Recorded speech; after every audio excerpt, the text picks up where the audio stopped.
Hey guys, welcome back to this channel. If you're new, then welcome to this channel. Well, I'm back with one more interesting video, and today we are going to talk about the input function in Python. So far, we have learned about variables, data types, numeric expressions, all cool stuff, right? But up until now, all our code just sat there running on its own. So, which we wanted to make our code talk to the user, like actually ask for something. Well, today we're gonna learn exactly how to do that with the input function in Python. Trust me, once you learn how to get input from the user, your programs will instantly feel smarter and more interactive.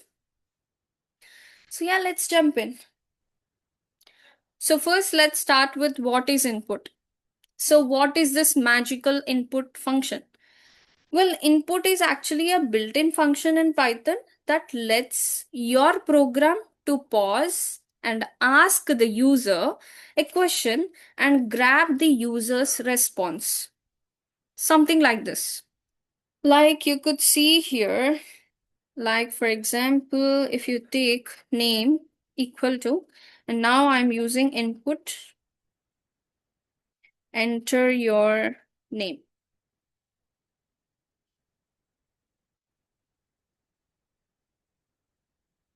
And now when you run this, or you can just print the name. Okay. Like for example, if you run this here,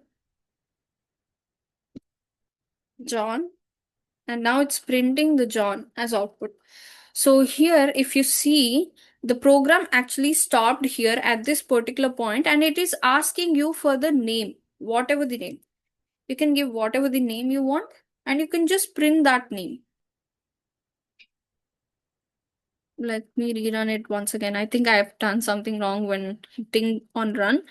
You can just add lucky and just hit enter. So this is what it will do. So Python is actually listening to me now. Exactly. That's the power of input. So let's break it down to a bit more. So in this line, if you see here, input, enter your name. So input is actually a function. So the text inside the quotes, enter your name, is the prompt.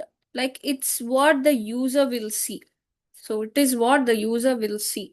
User will not see the entire code, right? He'll just see enter your name. And whatever the user types in gets stored inside the variable. So the name Lucky is stored inside the variable name. So then we use that value right away in the next line by just printing it. Pretty cool, right? So now here is a super important detail a lot of beginners miss.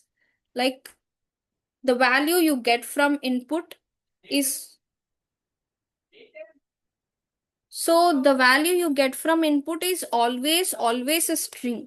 Even if the user types a number like 25, Python still sees it as 25, not the number 25. So if you try to do a math with it, things will break. Like for example, now just give enter your age. Okay, and print age, and now you're adding 5 to it. Sorry, so this should be age. Now when you run this, now I'm giving 25. See, you got a big error. You don't even know what's going on here. So Python's gonna throw a fit here, like because you're trying to add a number to a string, because this is a string and you're adding number to a string. And that's a big no-no.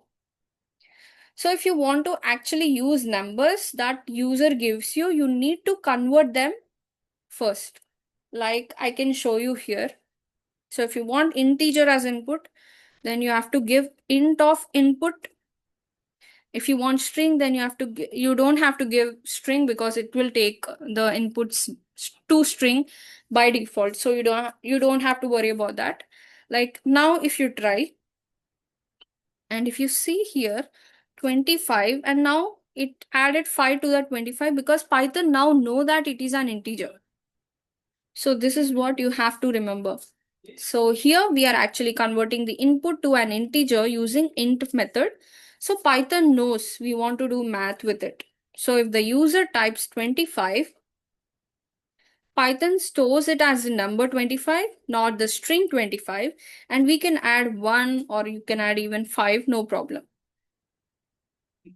I want you to try this yourself. Like, let's play with one more example. Like this time it should be in float. I want you to give price and it should be the float as input, and then you have to print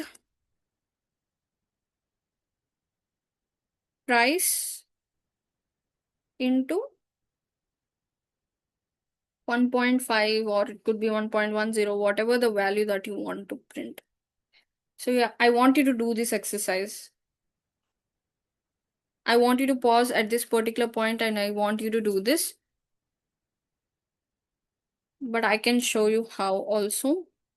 So input, enter the price of the item. Now we want this in float, right? So we'll give float here. First thing we have to close this. Now we'll try again. So now when you give 2.5, then it will add 1.5 to it and multiply 1.5 to it, and it's 3.75. Actually, we just created a simple calculator that adds some percentage of tax to whatever the number that user enters. Just make sure that you're using float here if you expect a decimal, and integer if you expect a whole number. So you can actually even combine what you have learned so far into something cool and simple. Like for example, name equal to input, because it will be in string. So you can add something like what's your name,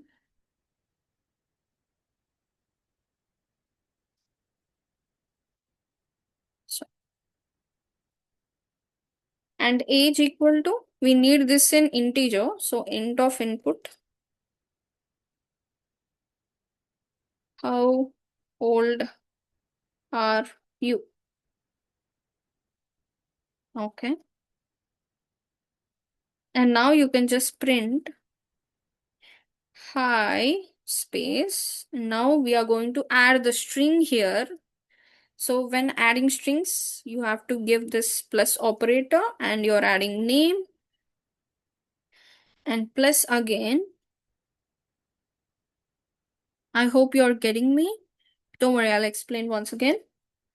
In 5 years, you will be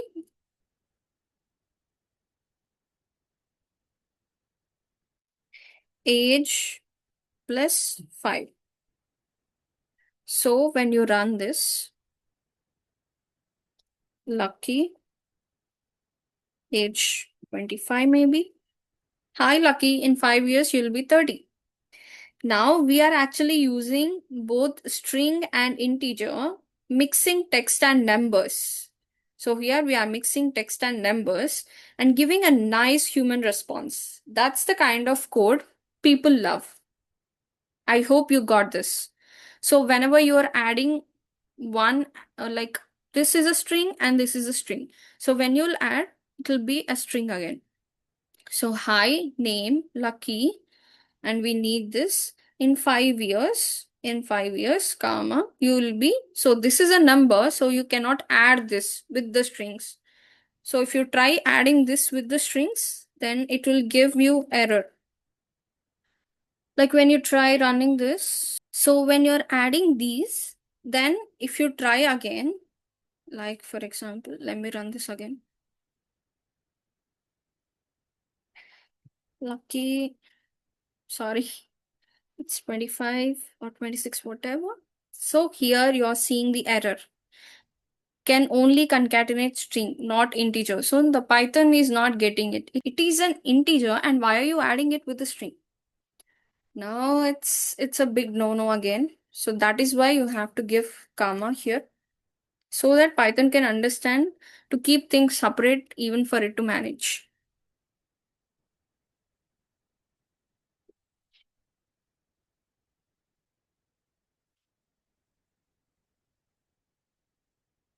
So this is how it will exactly work.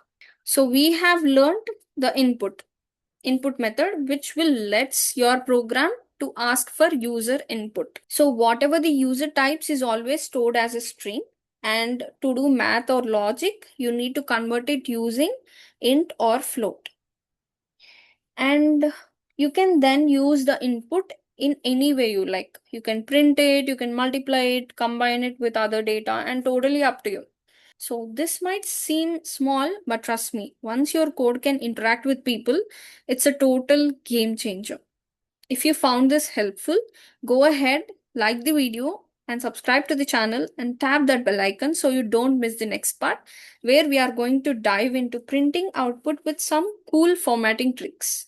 Thanks for watching, keep coding, and I'll see you in the next one.